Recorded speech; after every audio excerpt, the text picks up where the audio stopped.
Yeah, now on the blue side, the drafting becomes a little bit easy. You can dictate a little bit more how you want to approach it. Taking out the Orianna, the Nico, and the Vi.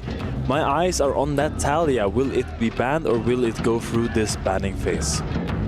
Yeah, it could be high priority if it does go through. It was Alistair banned by AL on the blue side. That is now being subbed out for a Nico by T1, so that will be available this time around. Obviously, a lot of picks taken away with it being fearless.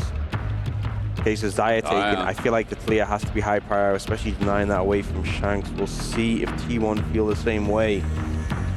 Wonder what AL's response would be. I would be very surprised if the Talia doesn't come through here from T1. There's no real staple pick that is up and available that can kind of outshine that, so that will be locked away by Faker. And now Flandre and Tarzan, what do you want to pick? I feel like if we're talking about Shanks though, as early, even though the Galio's here, that's an option. With things like Rise, an option. Depends where that Galio is going, but it is blind and usually picked into an AP mid, right? If it is AP early. I mean, it could be predicting, because what we often see with this Talia first pick is now a rumble to free blinding that top lane and picking that together with an AD skirmish jungler. So usually you're fine taking that mid, but you also could up in a situation where you can kind of flex that into the rumble if so needed.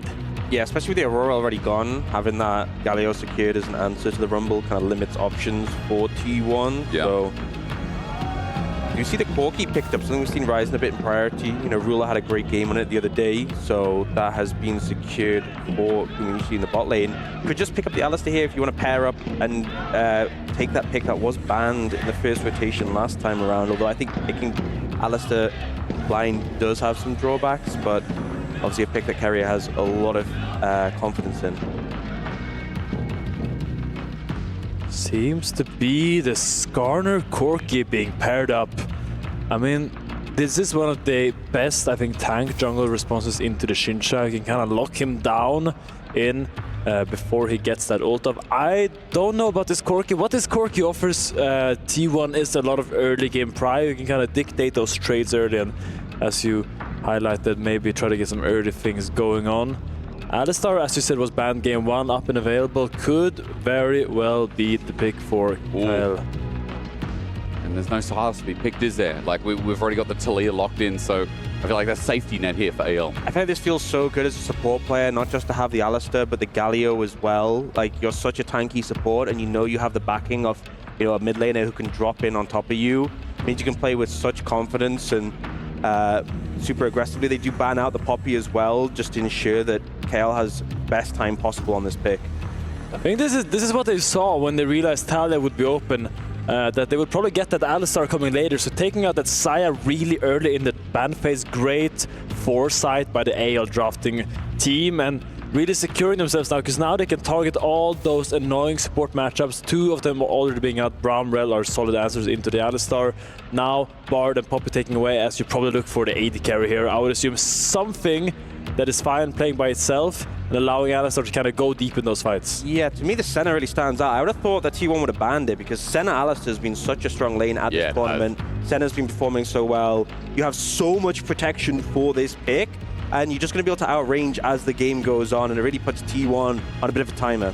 Smelling a little Door and Renekton here. I think that's just a hunch I get with the Ornn ban and all these melee champions by AL. It would be a good top lane pick, I think, for that blind. If you go for the Rumble, I feel like you're just walking into the plan of AL, so some kind of switch up would be nicer, and it could be one of the options. There's also that Ambessa, but Ambessa doesn't really make sense with the Ornn ban, so that's why I'm thinking it could be a Renekton or something Also, similar. if you pick the Ambessa, Renekton's still up and available, right? And I know it's not always commonly paired with Xin Zhao. You and I were talking about this morning over breakfast, but there are options into it, so it feels like the Galio first pick has cornered T1 a bit, unless, as you said, Doran just goes to that tank matchup and just pulls through it. 5 seconds. What's it going to be? Oh, really? They end up going back to the Rumble. I mean, it is the most standard pick. It is the meta top laner that almost everyone picks on blue side if they have that ability to blind. Just that ultimate ability together with the Skarner account. So much setup. Just has that team fight presence, even if the lane doesn't go well. But you walk right into Flandre's Yorick, who he has been so good on. This matchup is really nice because Yorick has that early game sustain in that, I think it's some, I don't know the built with the Q name. But yeah, with that You're right. Q and together with that W, you can lock down the Rumble inside the cage, and he really struggles to get out of it if he doesn't have flash. I feel like as well, you know, typically with a Slayer, you have a lot of side lane support, but the Galio's there to match it. You also have the Senna ultimate, so if you play heavily through sides with the Yorick, you have the backing of your team. So I was going to ask you guys if you think AL's comp, is it doing too many things at once? Or do you feel like layering is fine? They've got scaling, side lane's been a conversation. What do you think, Finn? Look, I feel like AL has dictated this draft phase from red side. They have. And that is very difficult to do most of the time. Most of the time it is red side responding to whatever blue side wants to do. But I really like what they have done. They've secured a lot of comfort picks, a lot of something they feel good about. And I think that is the most important thing when you are drafting. You gotta make sure your players are comfortable and confident playing those champions that you as a coach have given to them. Well said. I feel like as well, getting the Senna Alistair is just such a powerful duo. We've seen do so well at this competition. And, you know, we saw the game before be really one-sided towards AL, but if this one goes a bit longer, gets a bit messier, then you're going to have such a reliable late game with that long-range pick. I do feel like T1, the onus is on them. The team that got to the MSI finals only recently. It's been a narrative that's been pumped in your head, and I apologize, but you know, story is so important when you have the storied organization of T1. Their history in League of Legends is nothing but sublime. Their road has been nothing but impressive. Their players are nothing but exceptional. But anyone's legend, these upstarts put to the wayside, have had to climb up through the LPL, have done the damage in game one. Match point as we head back onto Summoner's Rift. Is it going to be a 2-0? Can T1 pull something out of the bag for this one and finally take us all the way in our first semi-final?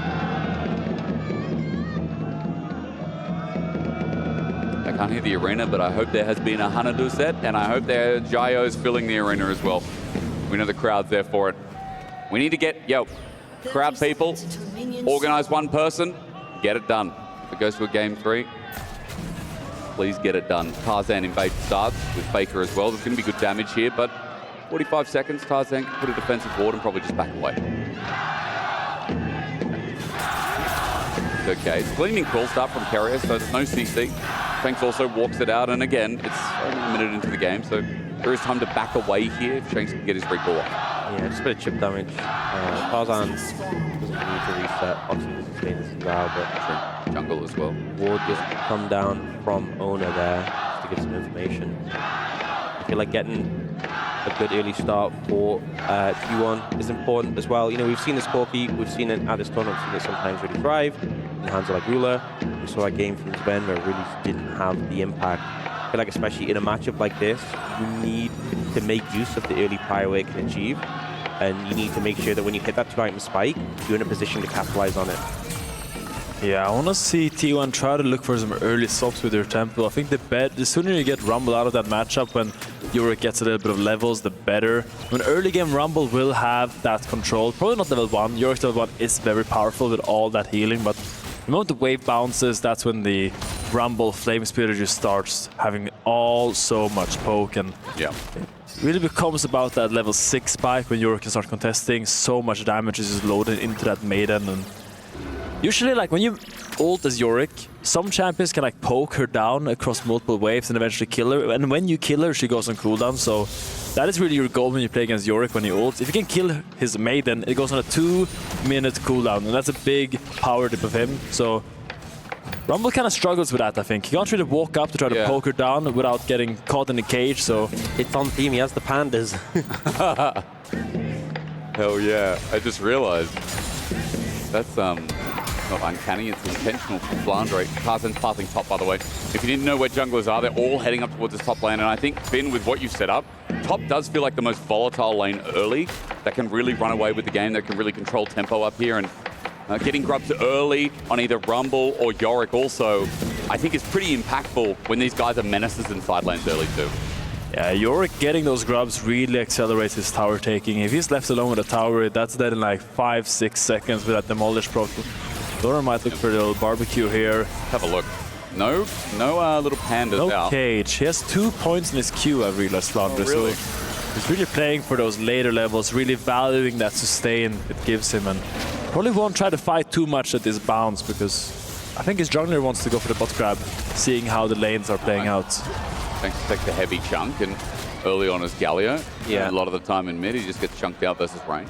Tarzan's in a bit of a delicate position because all 3 lanes of T1 have fire at this point, so he wants to really avoid Ona. Has cleared up his jungle, so there isn't really anything for Ona to take away at this point. He is going to cross to the bot side, pick up that scuttle, and Flandre is healthy enough that he's not really under pressure for dive. So Tarzan. Let's see, maybe a swap coming out here. No, never mind, they're planning. I saw both T1 side laners trying to base there on the same wave. I think they were trying to look for a swap, but saw Keria got stopped actually, or Gamushi got stopped in the bot side, so Doran interrupted his recall, and I think they still want to look for that swap. It looks like that is the play they're aiming for, and they're just gonna have to delay it 1 or 2 waves. Nice from Shank, shielded Duran. Faker, there's another Justice Punch coming, or rather, pummeled down. His wins wall almost up. Shank's really good trade here, and he's gonna get the minions as well. It's one of these trades where, Oh! Sees him, Faker stops it. Shanks takes the turret shot for it, not bad. Yeah, if he stops him be able to recall, then that's actually pretty favorable. But Faker was looking at TP back in. Problem is, because Shanks has been his TP already and is low, he would be kind of stuck with the HP. If he gets the wave in, he'll be able to get a reset off. Orcs, was it the other day, was it yesterday, the day before, we were casting T1? We're like, oh, Faker's in trouble, where's Ona on the way? Well, he's just moved to Raptor camp. He's nearby. And he's got to make sure that his star carry is in an okay position. So that coverage is probably really important as Faker tries to back again. On your minimap, he has just actually cancelled his recall. Wave's getting pushed in once more, but Faker's low on mana. Shanks is just keeping him trapped in the lane in an uncomfortable spot. You know, Faker desperately wanted to get this recall off, and now, you know, Shanks going to be able to get a second recall off his own. Yeah, so here they are doing the swap, and because both junglers passed towards top their first time, they kind of don't want to go for this dragon, because going for the dragon would mean really delaying their second camp respawn. So both of them are going to end up here after the swap. Cork is going to be here alone, getting a lot of solo XP against his Yorick. So you see Keria, he doesn't actually recall and come here. Doran stops his Flash? Boy, flash for flash. Flandre now down, and the recall cancelled. The delay here, favorable for T1. Yeah, as you see, that bot wave is pushing back into T1, so delaying those bases are just so good, because every second that Flandre spends here is seconds while his wave is dying. He's trying to bait Gumi. Oh, man. Flandre cancels again, but look, Tarzan he backed away. So he's going to be mega late to this, and Teleport's going to have to be burned, but let's see how much of the wave he loses. Now as well, Flandre being flashless, you know, puts him in a really uncomfortable spot, threatening for Ona to potentially look for a gank.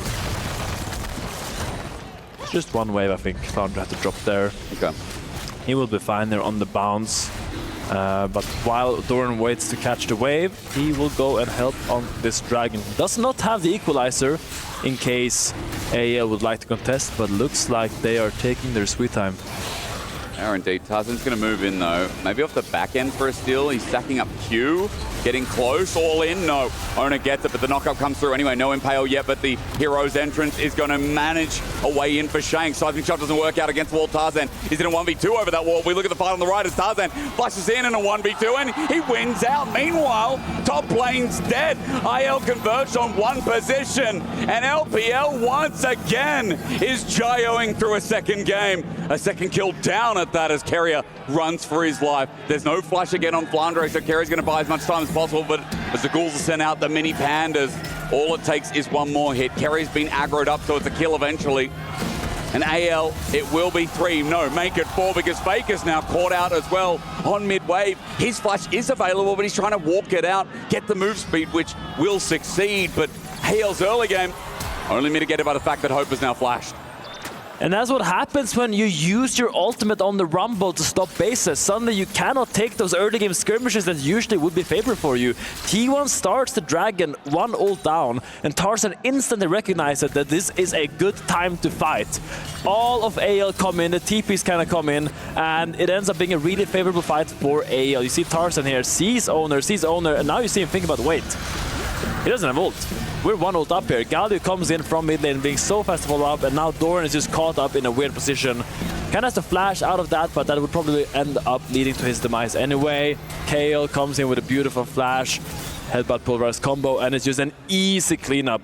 for AL. I feel like Tarzan had such confidence going into that play, and T1 just felt like they weren't ready for the contest. They weren't ready for the response, and for AL to just jump in and fight them on that dragon. And obviously the objective was already gone, but the kills go over to AL, and once again, they're coming into this point of the game with a bit of a lead. 1,000 gold in favor of AL right now. Void Grubs does get picked over, does get taken over by T1 though, so Dragon in pocket and 3 Void Grubs is a positive for them. I feel like Grubs against Yorick is nice, especially when Finn, you were just talking about how it is so cool to start a Yorick game with triple Grubs, or at least some part of it. So Flandre does get the double kill, but he doesn't have as much pushing power as T1 now acquire with that top side objective. I think you take those trades though if you're AL at this stage. I'd be quite happy getting a few kills and a dragon and some flashes on Yorick instead of getting those Grubs. I think now Doran is being left alone here.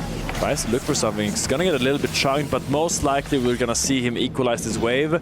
Unless Honor will try to come down. I was going to ask you, Finn, in the 2v1, who do you favor here? Because it feels like 3 souls for Hope. But it also feels like on the other side, Yorick in a range matchup feels a bit bad. Yes, he did get the cannon. Nice one. I mean, I think AL would really like to match these lanes just because how strong the Yorick is right now. He has so much pressure onto the Rumble. So Dora being able to play here 1 versus 2 is ulting the wave. I think he's very happy about this. Good mismatch by T1, trying to really kind of like get back into the game, get a little bit of tempo lead, ulting that wave, gets the base on the Rumble, and honestly, they're slowly stabilizing the game again and looking to set up their next play. I feel like as well, the Senna's damage at this point in the game is kind of limited, you know, as long as Doran doesn't make too many mistakes, he can kind of brush off the damage, but the Corki actually does hurt, so Flandre does have to respect that threat. Now, junglers were hovering just around mid while you're talking Orcs, and Tarzan pulls off. Boda's owner on the side. Shank's good sidestep there as he's keeping up in CS with Faker in this lane. And constantly these Winds of War are getting better trades off, but Faker dodges that one away. It is the next dragon in minute 20 they're angling for as Carrier. Predicting. Lens. Oi. Okay, Gleaming Cool not going to stop the back here, so Sundered Sky is picked up nice and early for Tarzan here on this Xin Zhao, and I remember his Xin Zhao at MSI. I've seen Tarzan plenty of Xin Zhao throughout the years. Yeah, big jungle spike lead here from AL. Sadly, owner is stuck with Koma's belts, just sitting in his inventory waiting. Gumishi gets out of that cage. Maybe we can try to kill this panda maiden that meows for some reason. You don't like it? I mean, it's a cat, crazy cat lady Yorick skin, but because with the chroma, you just get the pandas, but they still meow. Carrier goes. Meow. He's caught out. He's got no flash available. Look, he's got 5 seconds on his flash. He's going to battle dance away. Luckily, with the quickness, he gets the movement speed. But Carrier almost got punished for that lack of summoner while we look towards the top. And Doran is caged at the time being. Flandre gets a little bit low, but Panda Maiden is going to walk away. So, okay for Flandre for the time being. Yeah, a little rough from Shanks there. Doesn't manage to connect onto Carrier. And oh, another back cancelled. Look at the wave, though. It's crashing. Go get your wave, Doran. Run from the pandas. I feel like that's something that playing the Rakan into Galio feels kind of bad. Way back in the day when Galio was played support, it was actually a pretty bad matchup for Rakan because you know, it's so easy to land that CC on him if you channel the taunt, very hard to avoid. So, you know, one nice thing this game is you do have the spellbook, so you can pick up that cleanse at some point and use that as a tool just to, at least in one team fight, evade the threat. But otherwise, definitely a little bit dangerous for Carrier. Looking for a play here. Flandre did flash away at the start of it, but Kale's covering really nicely, and the Maiden's out as well. Look at the healing even after the Impale. I think Flandre might be cheering because he won't die with his wife by his side. Kale trying to buy time, and all he needs is to pulverize the pop away, and again, the wife keeps hitting. I see the meow in my eyes, and I see the meow in my ears, but T1, they're not going to step any far closer because they know that Flandre will pop him again. Great read by Kale there. AL seeing the dragon being there. Kale is like... On a ward. Kale has flashed as well, and Owners rejoined the fray. But again, this 2v2 didn't work the first time. It will not work again. Owner over the wall wants to throw a rock, but Kale too far away. There's flashes down, and T1 have to walk away. I actually think in the initial play, Kale made a bit of a mistake because Doran had aggro and he did a combo on him when he could have just headbutted him back on the tower. True. And because he had the fitted ashes, he would have got aggro again even if he had left the tower. So I think Doran definitely should have died there, but T1 managed to get away without losing a member. So it was good timing from the AL support to be there, but I think maybe the different execution could have definitely guaranteed them at least one kill. Definitely showing awareness on the map, thinking about everything. Doesn't want to give T1 a single inch back into this game. As Shanks pushes out bot lane. Looks like he wants to look for a recall. And maybe... he stays actually. Let's see. Maybe he will find a little bit of a cheeky play on Faker here. Wants to stop his base. See if he can. Winds of War would get the range for that. But next objective, just to walk everyone towards where we're angling, is that 1 minute 25 for Herald up in topside. First item's getting picked up across the board, and for Hope, that's always good news. Despite the fact he doesn't really have any souls in this game, 23 at 13. That's probably one of the lowest soul counts we've seen at EWC so far, but I guess it's just also with the lane assignments that T1 have opted for. Is Shanks, nice trade. It's also when you swap against the Senna and you have like a Rumble. Rumble doesn't really have to walk up to clear the wave. Yeah, he can just stand and farm with E really far away, and then if they have a big wave they're stacking, just ult it. It becomes really hard for Senna to really farm any stacks on him, really delaying those spikes, fresh holes that you really want to hit on the Senna. Gumyushi kind of chilling. I feel like as well, when you get to this point of the game, often you can farm stacks to the enemy carry in mid, but Corki actually matches Senna quite well in terms of how their trade patterns are, you know, quite short and bursty. So if you actually walk up to the Corki, you can take a heavy trade that you kind of want to avoid if he goes for that burst. So it's not as easy as in some other matchups where you just walk up, you auto queue, you back off, because if you do that to Guma, he will punish you. I think as well, when we're talking about, you know, first items on the board, second on the way, Guma, the one who is actually leading in this game, thanks to the healthy CS lead that he's maintained. He's the threat to watch out for. Look at that. You know, Manamune is soon to be on the way. Trinity Force in pocket, and 5 seconds till the Herald. T1 are on the objective first. It's AL who have to walk in and make the play. Look at this mid wave here. Gumyushi has the priority from the mid lane. They will probably look to start it here with that push, but while Doran was roaming down here, Shanks has already pushed the wave and kind of missed the timing there, and it's gonna be a long dance around this river to try to get a little bit of vision back, get those pink wards in the bushes and try to get a little bit of lead. As Flandre now looks to TP in there. He wants to seal the deal. Okay, so it started up for AL. As you said, Flandre coming in, puts pressure on T1's back. Carrier looking for an engage angle. Doran's coming in with Equalizer back up and available, but only level 10 here. Wave getting pushed by AL, thanks to Hope, as AL group up as 5. The Weaver's Walk coming in as well. The poke begins as Faker. Ulti's in, but the center ult lines down as AL are going to take themselves a Bernie hot as Carrier jumps in, but he's a little bit early. The Impale, though, not too bad. But bringing in the Galio, maybe not. Maybe T1 just have to abandon. With the Herald down, though, a flick back brings the fight into its second phase. It's Faker who zones out with Ona getting away with the Sling of Health as Herald's just going to be dropped straight away. A wall around Doran with a shield of Durand. It's a shield of Doran. He will not pass. Guma tagged out. Tarzan zoned away, but the range is immense. AL just keep going forward, and T1 keep losing out. AL playing around their cooldown so well to get the edge in that fight. Will use the Herald on top of that to get the mid-tier 1, getting everything they want and more from that fight. And this is the first team from the LPL really showing why they are so respected in the region, with great team fighting, really well poised fights there to take. They were all so ready to turn the moment T1 walked up into that Herald. They were leaving the Maiden to hit it, and they were all walking towards that banana bush, as we call it, where the fights are bound to happen. I just think it was the fact that they, you know, found a target, used their cooldowns, and then patiently waited for the next rotation. And it was that constantly moving forwards, wait a bit, move forwards, wait a bit. And it just didn't really give any windows for T1 to answer back. I really like how Shanks played that fight. I feel like he went in and really used his CC and face rush well here. You see the massive Senna ult. Owner is stuck in the cage, and now you're going to see Shanks really go for the re-engage here with the Galio almost being played. Actually, it wasn't that. That was before in the fight. Here you see them weaving in and out, really chipping, never overcommitting into these Faker rocks, never overcommitting into the Flame Spitter, just really playing into the ranges and looking for those crucial skills like the Yorick cage that finds Doran in the end by the edge. Doran's caged up by the Yorick, the Galio as well. Like, the CC in one place is so huge. Faker did a lot of damage, but it just wasn't enough. I mean, that's the thing. So much damage done by Faker and Guma, and so many low health bars on AL, which is why it's so clear that AL had to play it to that level to win the team fight, because T1 were pumping damage and they used the health bars as resources. While mid's getting pushed, Tarzan's like down in front of the tier 3 turret, keeping Doran from the wave. I mean, it's another Tarzan masterclass, just like game 1 on the Trundle. Game 2, I have seen this Xin Zhao before. There is a reason that Tarzan is the best jungler in the LPL, that this guy has consistently remained in a top 3 conversation.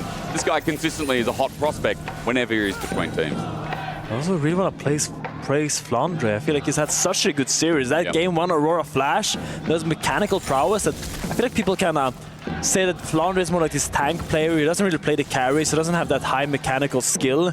I feel like he shut those people up this series, really showing why he's so respected in Asia and as a top laner in general. And I think on his signature Yorick, that is becoming one of his staples, I feel like he's showing great presence in this game and is going to be a menace on that side lane. Yeah. Moving on.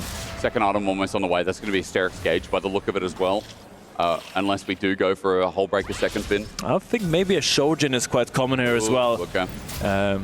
Because that spell damage increase really works well with your ghouls that jump. Like you land the E, you Q the minions, and then when they jump, you get that increased damage, and just really facilitates your DPS. True. On the side lane. You can also go for the Sterak's if you really want to hone in on the team fights, make sure you don't die, but I think most of the time we see that Shojin come in here because Hullbreaker more for solo queue classic, while this is competitive staple. Let's have a look. He's got a control ward, but I feel like Flandre would have backed on a little bit more gold than 75, so give me 2 seconds. As soon as we get rid of this gold difference over time, we'll be able to tell you what we're looking at for the next Dragon, next Atakan, or rather only Atakan. Actually, no item picked up. It's just a control ward, so probably sitting on the max of components. Someone who mentioned there's a lot of vision control towards that top side by T1. There is. We do see El moving over. But I feel like this is one of these things when the game is in this sort of position, if they don't establish vision there, if T1 see a window, they are a team who would jump on an opportunity just to start up an objective when they feel like the game is pulling away from them. So immediately AL objective is there, they move over, notice they have a lack of vision in this area. Shanks, I mean Faker just weeding behind lanes. He opened bot there, looked if Yorick was going to overextend, and he was around mid looking on the mid wave. Now finally catches the wave. Really using that Talia, as we know, like she's so fast around the map and she can really join anywhere action happens. So that's really what he's got to do in these stages, Faker. You got to just weave around when you have some downtime. Hang on, Cage is up as well, and Doran kept in it for a little bit with the Maiden up. Doran is getting bopped around. Flandre is looking for the solo kill with Flash. It's easy. Bonk him on the head. Flandre digs a grave for Doran. Finds a solo kill, nothing Doran can do, ult doesn't even go off, and now that turret is going to be forfeit as well. This side lane proven to be a problem for T1. Flandre having a monster series today, just really showing why he should be respected in that paragon of top laners globally right now. On his Yorick, that he always finds so much success. He's one of the only players that makes this champion work still. Really knows the limits there, and why it's so scary to play against the Yorick when you're playing a champion without a dash. True. Because when you get stuck in that cage, you gotta flash out or you're gonna eat a barrage of bonks on the head with that shovel. And now because of that as well, TP advantage. Doran has to come up and TP as well, but Flandre, we're going to begin the Atakan. It's up to T1 to stop it. Run Atakan is all about the top lane push, but Kale goes in. Galio old AL have already found off the play. You can see that Shanks is just going to layer on with Equalizer down. T1 might have a chance, but no. Tarzan ulti mitigates it all. Bob back in. Kyle is the only low member, and Flandre zones off Faker. Shanks with the Winds of War. It's a 3-man. Kyle is still low, so there's no follow-up.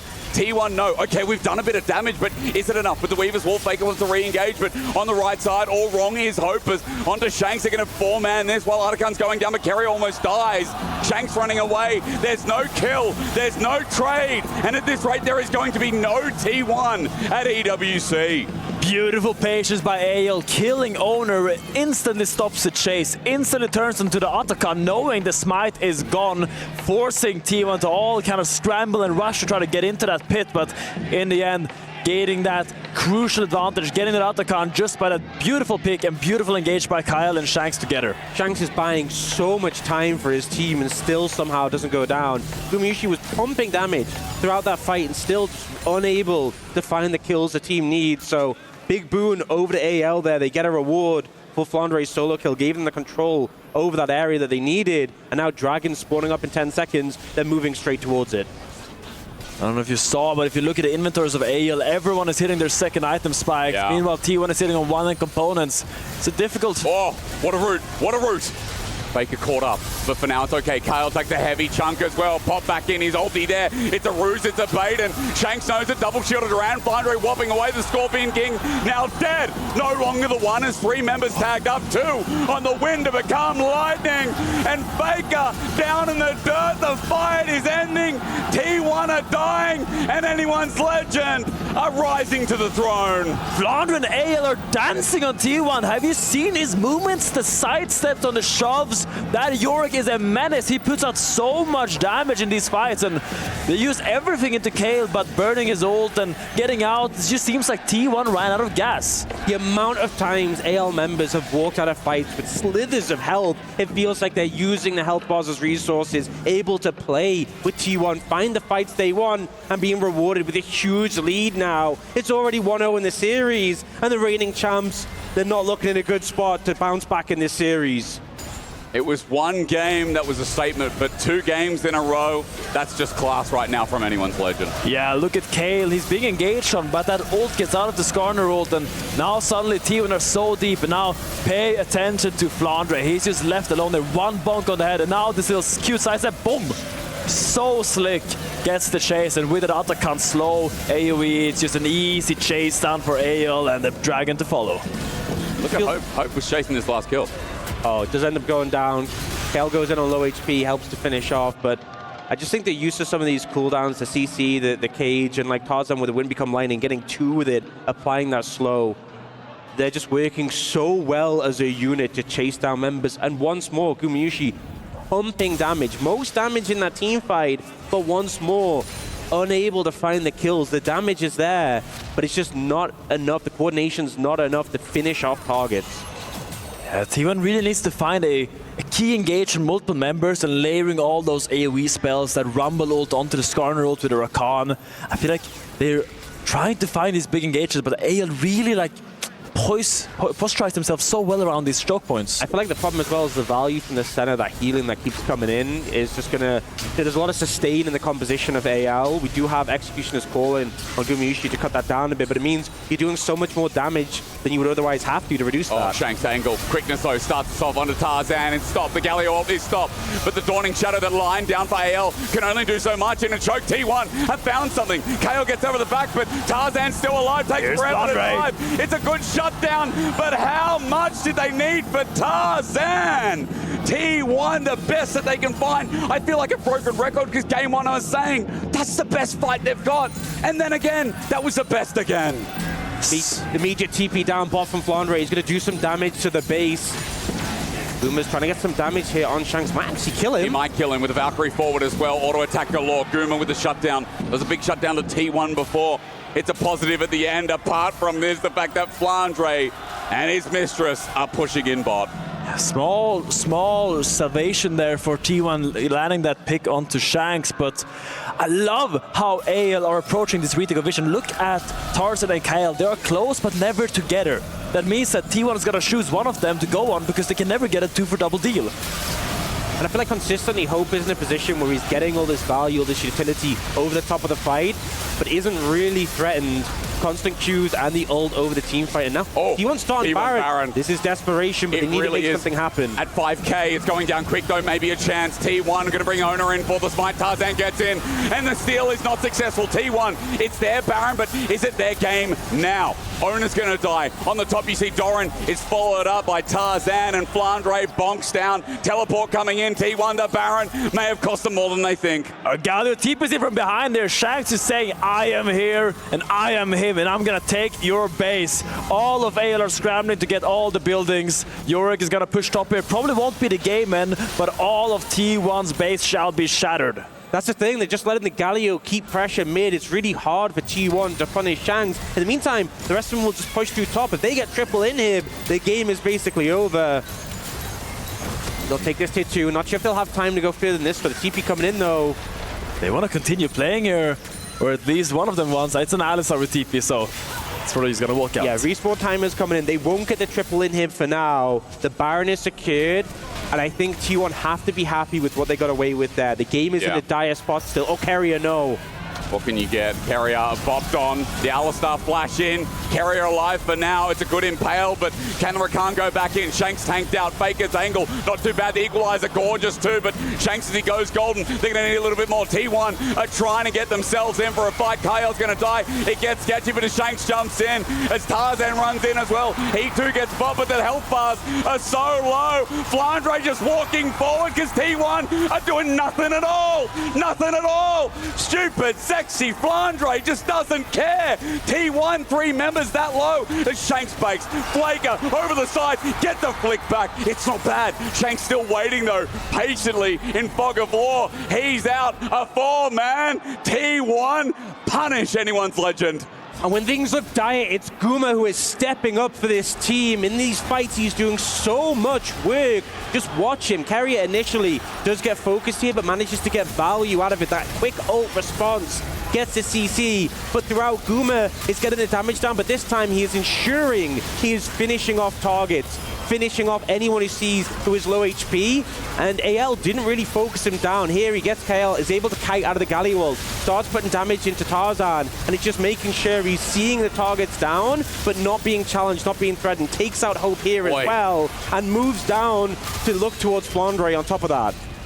Yeah, and the stone is being squeezed by T1. When everything looks dire, they step up and they find a miracle fight that no one saw coming. They keep getting away with it, and they're bouncing back into this game. Now the goal lead is only 4K, and they actually secured the dragon as well, which is going to be soul point in 5 minutes.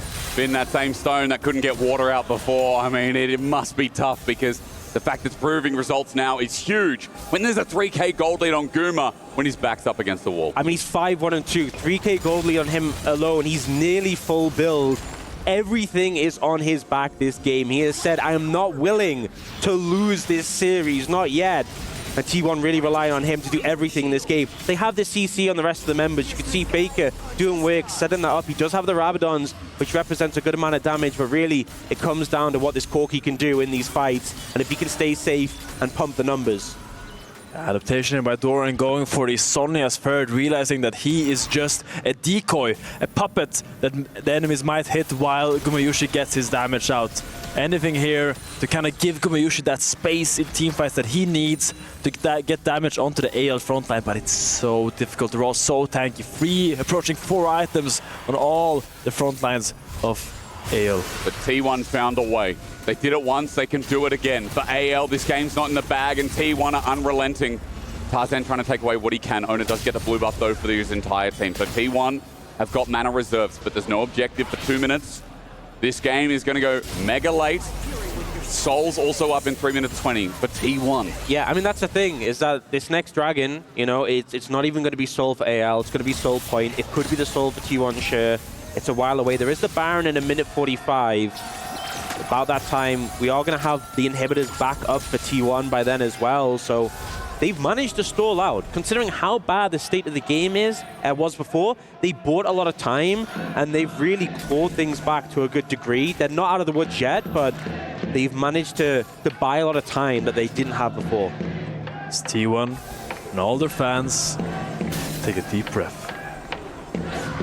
To get back into the game, AL setting up the map. As you see, Tarzan and Kale are always in proximity, but never on top of each other. Kale gets a little bit chunked. Maybe this is an avenue for T1 to get back some of that vision that AL set up. Would have been nice if they could get their ult there, Finn, I think. Because KO without ult would be big, but Faker maybe now going to do it. Separated is Tarzan. All it takes is a shove back, a pick. Tarzan has pulled out the Crescent Guard, but it's turning into an engage. Kyle just rips him asunder. Shield of Duran taken away, but Hope's got the range. Meanwhile, AL are going to fight down here, but Flandre doesn't mind at all. I look at AL, still finding the fight, and T1 so overly ambitious. Faker thought he saw a way back into the game, but anyone's legend turn on a whim. If you want to fight them in the mud, they made the pit. They thought they had an angle, but AL answer back. They shut down Guma, and with that, they shut down T1's hopes in the tournament. Inhibitors at the very least, Finn. I think the death timers are too long. Yeah, and AL is gonna get the revenge from his side. They're gonna get the things that was taken from them in the global stage as they look for the base. It's best served at EWC, isn't it? The MSI rivals of T1 have been silenced, and the title defenders will not return to defend their crown. It's anyone's legend who are coming for that trophy. It's anyone's legend first international International Grand Finals. Anyone's legend, Lila! What a performance. I mean, What a performance, honestly, from all the members of AEL. They just woke up today and they chose violence. Especially, I think, Flandre and Tarzan, both of the games. I mean, also Hope and Caitlyn, that both in the game one, that 2v2 was so clutch. But I feel like they're just so on fleek in these skirmishes. I think they just played better mechanically. Yeah, I mean, the thing is, there was moments where you saw signs of that T1 that we know, but AL, they were just a level above. And I feel like we obviously saw great performance from this team at MSI, but weren't quite able to get over the finish line against T1, against Gen G. They've leveled up. They've said, we wanted revenge. We wanted to go further. We wanted to go to the finals and challenge whoever we meet there. Huge win for them, and especially the way in which they delivered it against T1, the team who so often have good odds against the LPL, who previously won the EWC, now sent home and ready to have their key crushed by AGAL with such a dominant statement performance. A stomp, a slaughter by AEL. I don't think anyone expected it to be this one-sided. A little bit of oopsies here and there, but in general, they had control from the game started till the game ended. I think everyone, regardless of which side you're on, the expectation was a 2-1. Yep. I think that's safe to say, because both these teams, I mean, when we saw them in EWC, it went the distance, and T1 always have that clutch factor, so AL really had their number today. I feel like AL, came in as underdogs just because of T1's standing. Obviously because we've had recency in a best of 5. The level up's been insane, but I think overall AL impressed the hell out of everyone. T1 eliminated. They will not be able to return or hold on to their title as we head to the stage where Shanks is standing by to crush a winner's key. Welcome back to the stage. AGAL head to the grand final. They take their revenge. It's a historical moment at the Esports World Cup. I have Shanks with me for our Amazon winner interview. My first question is, you just killed the unkillable Demon King on a global stage. How do you feel? 首先恭喜你们赢下了今天对阵到 T1 的比赛，这其实是一个历史性的时刻。然后首先第一个问题想要问到你的是，你其实是打败了一个不死的魔王 Faker， 然后在一个国际性的舞台上，你现在感受怎么样呢？我现在感觉真的太好了。首先我们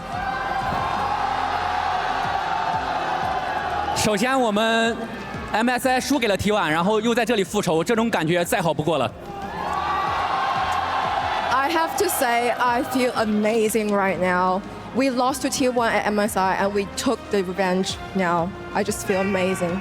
Absolutely, you deserve to go ahead and crush their key. But before we do that, just one moment, I want to know, what was the difference between what happened here and what happened at MSI? Because you were able to take them to Game 5, but not quite take the distance. But right here, it was just a sweep 2-0. 在我们可以压碎他们的钥匙之前，我想问到的是，你觉得这次的胜利和 MSI 相比的话有什么区别呢？因为虽然在 MSI 的时候你们和他们对阵到了第5局，但是此次你能够拿下复仇，对，你觉得区别是怎样？其实我觉得我今天的团队做的真的是太好了，对，就是我们团队一直在进步，一直在努力训练，对。I feel that our team performance today is absolutely epic. I feel that we are always improving and just pull it out today. Absolutely, going from being the rising stars of LPL into the grand final of the Esports World Cup, that must feel great. But you still have one more step to claim this trophy. But before that, this is a historical moment in the Esports World Cup history. There has been never a team where they crushed T1's key. Would you like to do the honor? 在拿到最后的王冠之前，这是一个历史性的时刻，从未有一个战队曾经压碎 T1 的钥匙，你愿不愿意做这件事情？我很愿意压碎。I would love to crush their key. Please go ahead. There has been never a team that could do what AGL is about to do right now.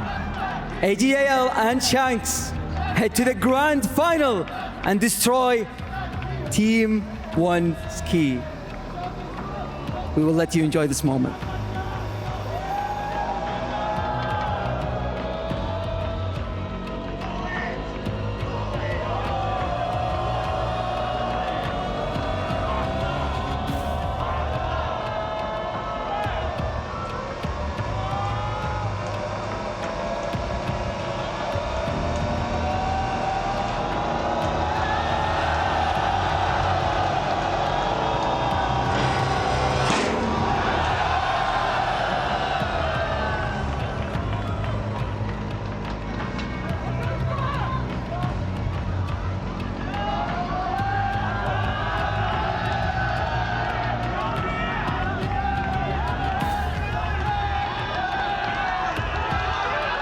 everyone, Kitty here for the post-game interview. By my side, T1 Faker. Unfortunately, you guys weren't able to top AGAL in today's best of series, so what went wrong?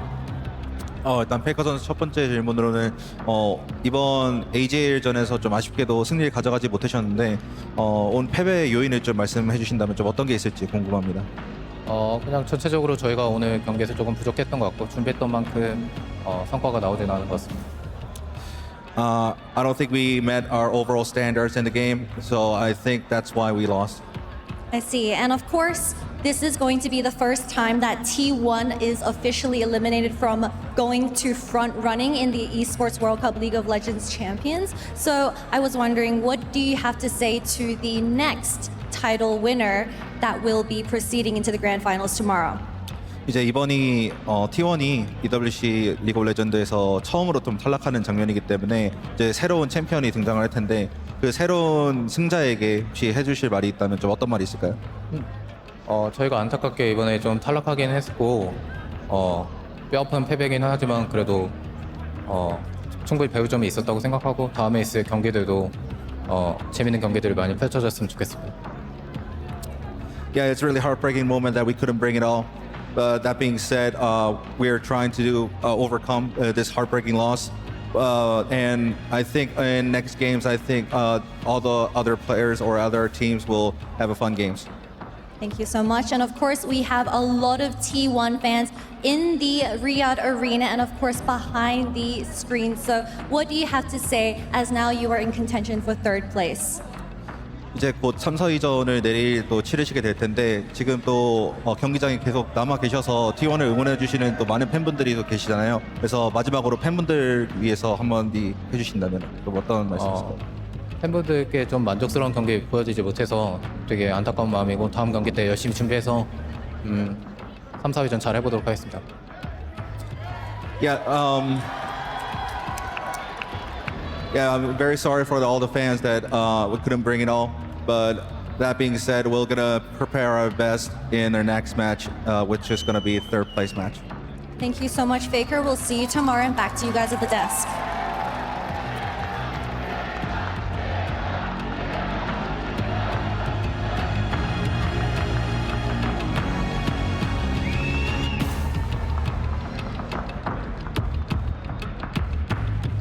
And for the first time in the history of the Esports World Cup, T1's key is destroyed by the hands of Shanks and the rest of AGAL.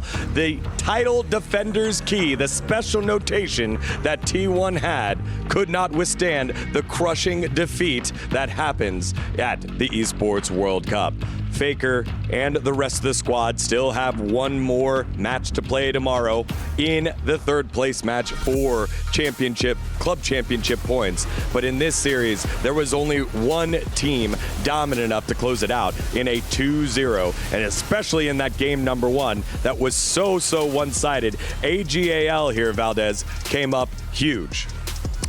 They were just a better team today. Like, it was very obvious. It didn't matter what the draft was. It didn't matter what the game state was. There was a moment here in game two where AGAL kind of dropped the ball. But even then, even with T1 given the chance to come back in the game number two, they still could not do much at all. AGAL just much better today. I was very impressed by Tarzan in both games. I think that he was absolutely running the Rift. I think, in my mind, the most dominant player. But really, it just, shout out to the whole roster. I think that Flandre ran Doran around the Rift. Shanks had a fantastic series, and same for the bot lane as well. I was definitely surprised with this outcome. I was